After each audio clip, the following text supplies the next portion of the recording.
I'm gonna make Guy angry right now because it happened in the pre-production meeting. Guy, the Colrail report for 2023 came out. 97% of lawyers said that Google ads are too expensive. I just grabbed this. I put this on Facebook a couple of days ago. This was an ad from someone else selling something else to lawyers that says Google charges law firms $500 to $300 for a click. Pay-per-click is too expensive. Law firms need hundreds of clicks on their ads to get a client. It's costing the industry too much. Pay-per-click is too expensive. Guy, is Google's pay-per-click too expensive? Sure. No, this came up in the reason I got so animated and emotional about this in the pre-show is this came up in another lawyer Facebook group, and this question comes up all the time. Stuff's too expensive. SEO's too expensive. I can't believe you're paying that for SEO. I can't believe you're paying that for this. And then, of course, all the consultants jump in there and they're like, oh, I can do it for cheaper and blah, blah, blah. And, it's all the wrong questions. It's too expensive in the context of what? If you pay $100 for a click that generates $1 million fee, is that too expensive? Plus, by the way, everybody doesn't pay the same thing. This idea that like, oh, what's your cost per click? Well, it's $100 for truck accident lawyer. No, it's not. Maybe yours is, but not everybody's is. There's quality scores.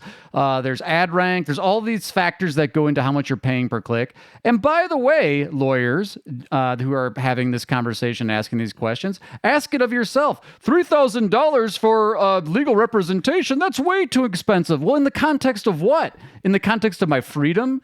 In the context of being able to recover for a lifetime of injuries? You're taking a third of my recovery in your personal injury fee? That's outrageous. No, it isn't. Right? It's the value of what you're getting. So again, ask better questions. Is it maybe too expensive for your firm? Especially if you're super selective. I mean, if you're bidding on if you're broad matching lawyer and you're only taking highly selective, high value, very niche types of cases, well, yes, it probably isn't going to work. It probably is. It's not too. Go ahead. All right, I'm done. So you got very tactical. You got very tactical right there. Why is that not going to work? Let's get into that. Because you're going to pay for You're going to pay for a whole bunch of clicks that have nothing to do with generating the types of clients that you want. And so again, it's not that Google Ads is too expensive or SEO is too expensive. It's only expensive in the context of its value to your practice. So instead of focusing on, oh, this is a cost per click's way too high. Focus on like, all right, how much, let's work backwards. What's the target average value of a fee for your firm? What's the target cost per consultation? What's the target cost per qualified attorney lead or whatever you want to call it? And then work your way back to here's how much we can pay to acquire that. And here's how much of that's going to be a media fee. Here's how much that's going to be my consultant's fee. Here's how much it's going to be if I'm going to do it myself. That put your own time into the formula. I usually bill $600 an hour. So for every hour that I spent on Google Ads, that's $600 of me spending on Google Ads.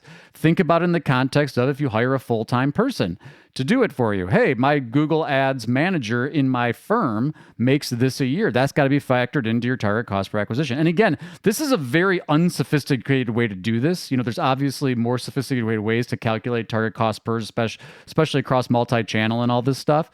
But let's move past.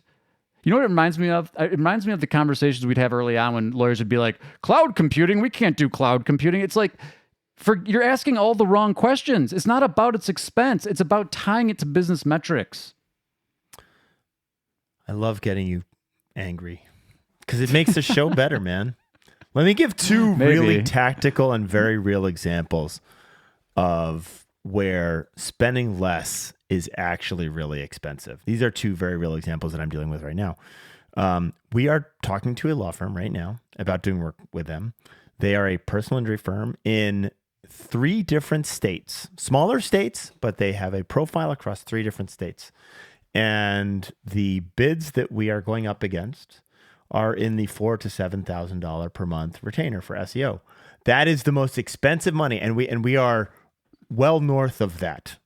But the most expensive money they can spend right now is to spend $4,000 a month on a game that they are never going to win. Okay. And so this is an example. I'm going to give another example in a different channel, but this is an example of where trying to be money conscious is actually, from an expense perspective, a really, really bad idea, because they're never going to win with that budget. I can't win with that budget, and neither can they. Let me give another example. One of the, and Guy, I'm sure you see this or hear this regularly from law firms. This came up in the PPC number. Yeah. So this is the ad that I read.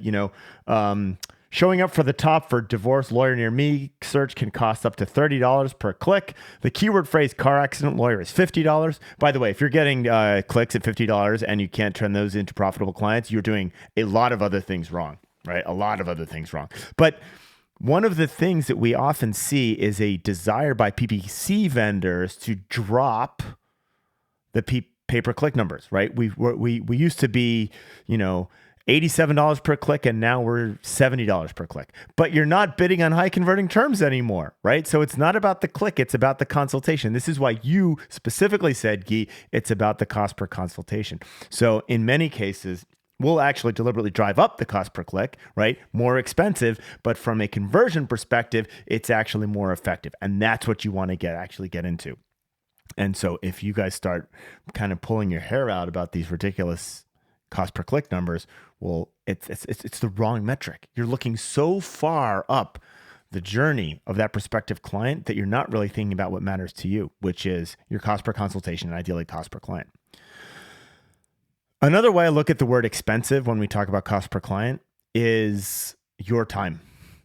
So put differently, if your cost per client is 20%, that means you work on Monday for your marketing apparatus, right? Whether that's money you spend on Google, SEO vendors like Conrad and Guy, your reporting, your internal staff, like that is the reality is you're going to work to pay for those things on Monday, and you're working for yourself the remaining days. So I get that no one wants to go to work on Monday to fund their growth. But if you're a growing company, that is the investment that you're going to need to put in order to make this happen. Because bluntly, the clients come from these more expensive, where it costs to actually win channels, right? And you can hate that. That doesn't change the game. And to your point, don't misunderstand my rant. I mean, there are plenty of firms that are at a stage or a position or a model that Google Ads is the least effective way for them to spend advertising dollars. So I'm not saying it's for everybody. I'm just saying start asking better questions, folks. It's not about the expense of the click. That's not that's part of it. It's not fair to say it's nothing. It's part of the analysis. But, again, work backwards from target clients, fees, the volume. And that's the other thing too. If your whole firm is supported by like one or two really high value clients, and that's the way you like to practice, good for you. Don't go bidding on injury lawyer and then turning away 99 out of 1,000, 99 out of 100 actually qualified leads because you don't have a volume style practice, right? We see this all. My cost per acquisition is like really high. Well, it's like, well, again, are you turning away all of this, all of these potential clients that you're actually buying their attention? 'Cause remember, that's what you're doing. With ads, you're buying their attention. It's the same thing across all these channels. None of it. That's the other one I love too, because it's like the opposite. Well, SEO is free. You just post stuff and Google picks it up and you start ranking, and then the phone starts ringing. It's like, oh yeah, it's totally free. Doesn't take you any time to actually create a page, let alone a page that's actually going to rank or attract links or get shared or convert or do all the other things that's got to happen. So anyway, I don't know. I think that my rant here is you got to ask better questions. And I'm going to hold you accountable, people on Facebook, because I watch you ask these questions. And I'm not going to call you out because I'm sympathetic. It's going to be complicated, but got to dig a little deeper. Well, I think and I want to stay with Google Ads because I think the Google Ads continuously gets the rap about being too expensive. But I think you very astutely called out some firms don't need Google Ads at all because they have a bunch of marketing channels that are working extremely well for them. And frankly, the cost per client on those other marketing channels is better, right? Right. Google Ads cost per client tends to be higher than most other channels. That is a reality, as all of you guys have gotten into that game. But there are a couple real truths here. Generating clients from more cost-effective marketing channels typically takes a long time for that flywheel to actually happen. You get the referrals from reputation. You do dark social, which takes a long time to pull out. You do organic search, which takes a long time to work. You're running billboards, which take a long time to work, right? The other reality is a significant portion of the market is going to hire a lawyer through Google Ads. And if you ignore that portion of the market, you are definitionally retarding your growth. That may be 100% okay with you, or it may not be. But if you're ignoring that channel, your market size, your opportunity constricts by definition. Those are the numbers. You can hate the player, don't hate the game. Yeah, you also just reminded me of something else that gets me so fired up. Oh, which is, here we go. The expense. We're talking about direct response paid search ads here, right? We're talking about last touch attribution, direct response paid search ads. There's all sorts of other ways to buy Google media than just direct response paid search ads. And so again, like, you know, we see this all the time. Google doesn't work. Google's broke. Well, Google seems to be, you know, in light of recent issues, Google's been doing just fine. So the point is that advertisers are buying Google media and they're buying it in more sophisticated ways. And so again, Google makes it really easy for you to open an ads account up, bid on a keyword, and pay per click. That's all they care about. That's their one trick pony.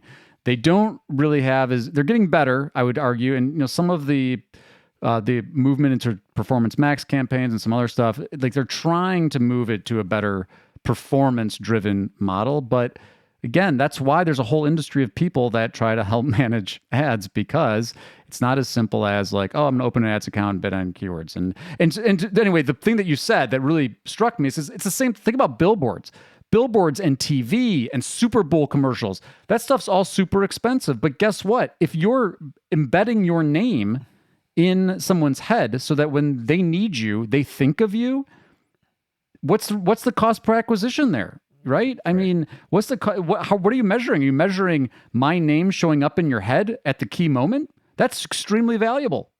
Right. And those players who are building that brand awareness or spending a ton of money on that. So you've got the brand awareness, brand affinity, which is that long-time recognition. And then you have that direct response, which is that short-term need, right? The firms that are doing better with things that cost a lot, right? So whether it's billboards or Google pay-per-click, have two things in common. Number one, by and large, they do volume, right? Because they are willing to take on more types of cases, which drop. This is just pure, simple pre-algebra. The more cases you accept, the lower your cost per client for that same spend, period. And the second thing that they have in common, and this goes right to this, is they are very, very efficient and very, very good at converting those inbound inquiries into clients. So they're less picky and they're really good at that entire process because the amount of time, money, expense needed to generate those inbounds, whether it's direct response or brand awareness, brand affinity, is very high. And so for that to pay off, you need to figure out how to do volume. It's really hard to do volume, brand awareness for a very, very specific niche where it's hard to target that audience. Really difficult because you're so picky. The pickier the lawyer, the harder it is to make all this work, period. And by the way, if you're going to be picky, the other thing a lot of these firms do is they've got referral networks. So cases that they can't take, they refer those cases out and recoup their ad costs for that referral. Yep. Finance your advertising with referral fees, baby. All right. You still mad? You come down a little bit? Well, we'll see. We've got to stop thinking like this. I mean, again, we've come a long way. We got a long way to go. Fair enough. Money makes a, it makes a world go round. Your money make a world go round. Your money make a world go round. Your money make a world go round.